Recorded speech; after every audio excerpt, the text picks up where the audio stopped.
was it supported? Was it not supported? Did you get information about your benefits? Or did you have to scrape, fight, and push to get your information? Did you go through TAPS class? What was your experience like? So yeah, we went through TAPS.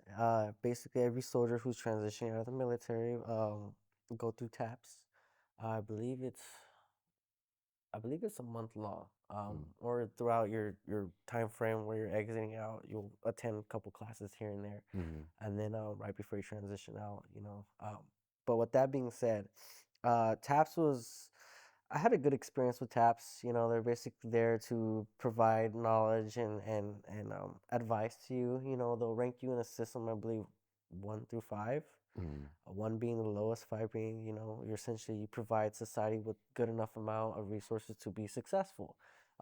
If you're ranked at a lower ranking, then they'll provide you with more classes, additional classes, workshops, building resumes, trying to get you prepared so that way, once you're in the real world, because once that day comes, you're out. You're no more. The army does or the military doesn't want nothing to do with you unless you do have the extra years of The reserves, the IR. reserves. There you Yeah, go, the yeah. reserves. But for the most part, you're out here and you're by yourself. So there were some good experiences, you know, and there's also experiences where it's like, yeah, I did attend all these classes and these workshops. My resume looks good, but I just don't know what I want to do in my life, right? You know, Mhm. there's always that what if, and if you have, you know, a family also as well, that's another pressure added on top of what do you want to do, right? Because now you got to figure it out faster because you have a support system. You know, Yeah. they basically depend on you. So that's what I found out, which basically was kind of a strain at that moment, you know. And many other guys as well said the same thing. They were like, you know, I don't even know what I want to do. I don't even know. And I've also heard stories where soldiers transitioned out and they're not doing anything, you know. As far as resources goes, they could give you websites on where to go. They'll link you in with the nearest VA hospital or VA clinic around your area. But ultimately, it's you still kind of feel lost. You still kind of feel lost. Where do I go? Who do I talk to? How do I get my benefits? Um, how do I, get all these claims that I was told before I transition out? Where do I go and get that at? You know, and you could go to the nearest VA clinic and be like, hey, I was told that to come here. How do I get, my dentist? You know, how do I get my teeth worked on? Or how do I go get a physical, et cetera, et cetera? And they're like, kind of lost. And you're just Mhm. like, whoa, I've experienced this in the army lifestyle as far as I don't know. And now you're telling me that I don't know over here in the civilian world? And it's just like, okay, and nothing has changed.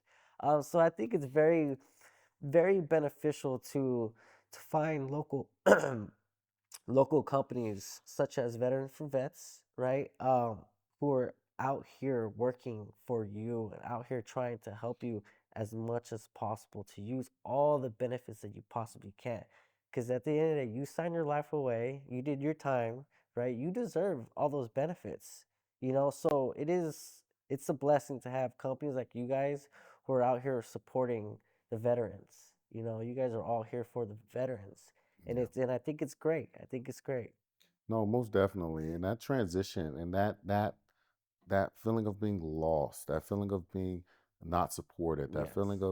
of having the stressors of family Yeah. relying on Yeah. you to make a way, Yeah. because at the end of the day, yeah, it's one thing to have that in the civilian sector, civilian world, but you just didn't go through.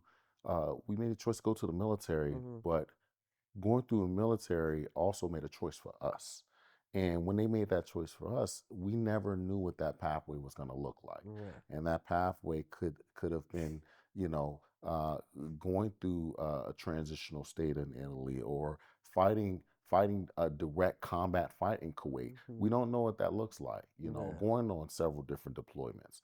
But however, I can tell you one thing: um, you took it And when I tell you, you took it on the chin, and you look, Mhm. it is phenomenally put you in a position of success, and you've done everything I personally have seen to grow. Yeah. You know, um, we met years and years ago, Yes, yes, yes. and just to see who you have developed to be throughout the military, Yeah. throughout to be the husband you are, the father you are, and also the friend you are. Yeah. We thank you here at Veterans for Veterans again, and again, amazing, amazing, amazing story, and I foresee you to continue to put on impact. Mhm. And at the end of the day, we thank you. Yeah. But before we get out of here, Yeah. 3 things that you'll pass down that the military has given you down to your son. So basically, teamwork, without a doubt. You need a team. Don't try to take everything on, to the chest and try to do everything yourself, right? You're gonna get burnt out like that. Teamwork, able to use certain individuals to help you out as well. So I would say teamwork is one aspect I will definitely pass down to my son. Um, being resilient as well. As I mentioned earlier, nothing is gonna be easy in life. Nothing is gonna be easy, but able to go through certain obstacles and just continue pushing. That is definitely a must. And the other thing I would say, the last trait that I would say is, I would say loyalty. Mm, You know, being loyal to your comrades is it's a must. Not a lot of people have a lot of loyalty in today's society, so I think loyalty is very important to have. Showing love to individuals, being supportive, and willing to do things um, for them. Shows a lot. Shows a lot of who you are as a person and your mm. character. So those are the 3 traits that I would definitely pass down to my son. Those are big ones. Those are big Yeah, ones. So I hope you guys are listening out yeah. there. All right, Mr. Rivera, we really appreciate the time that you took out to be able to speak to our family here, veterans, and also friends. With that, we are going to provide you with the commemorative coin from Veterans and Veterans. And not only are we going to sit here and provide you a commemorative coin, we want to make sure that you understand that your military service is not going without honor. And we appreciate everything you have done for us and our family and our service. Thank you. Thank you. Veterans Voices, we're out.